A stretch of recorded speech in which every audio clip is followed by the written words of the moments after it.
Nung bata kasi ako, hilig ko na talaga mag-drawing. Kasi yung kuya ko rin magaling din mag-drawing, kaya na-inspire din akong mag-drawing. Kahit nasa school ako niyan, nagdo-drawing pa rin ako. Di na ako niyan makikinig sa guro namin. Ang gagawin ko na lang yan, magdo-drawing.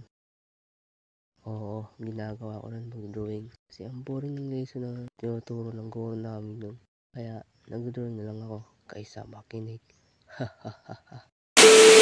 So ngayon, tuturuan ko kayo kung paano mag-multiplication ha.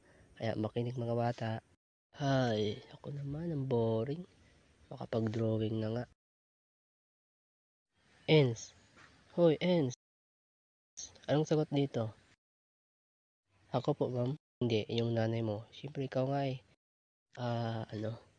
Patay. Hindi ko alam masagot. Paano na ito? Kahit ngayon nga, nagdo-drawing pa rin ako. Pero nag-improve na ako siyempre. Ha. At ito yon.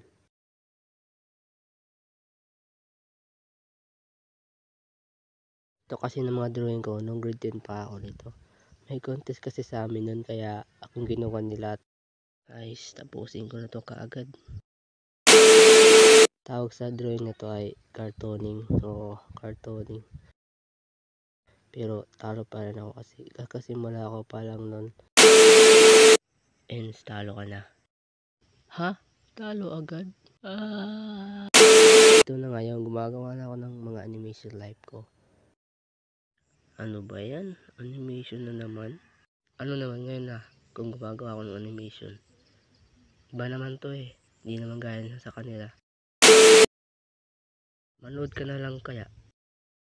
Pero ang pangit pa rin ng mga drawing ko. Kasing pangit mo. Kasi naman sa cellphone pa ako gumagawa eh. Kamay lang ang gamit ko sa paggawa. Kamay lang. Diba? Ang hirap nun. Yun kasi gagawa pa ng animation.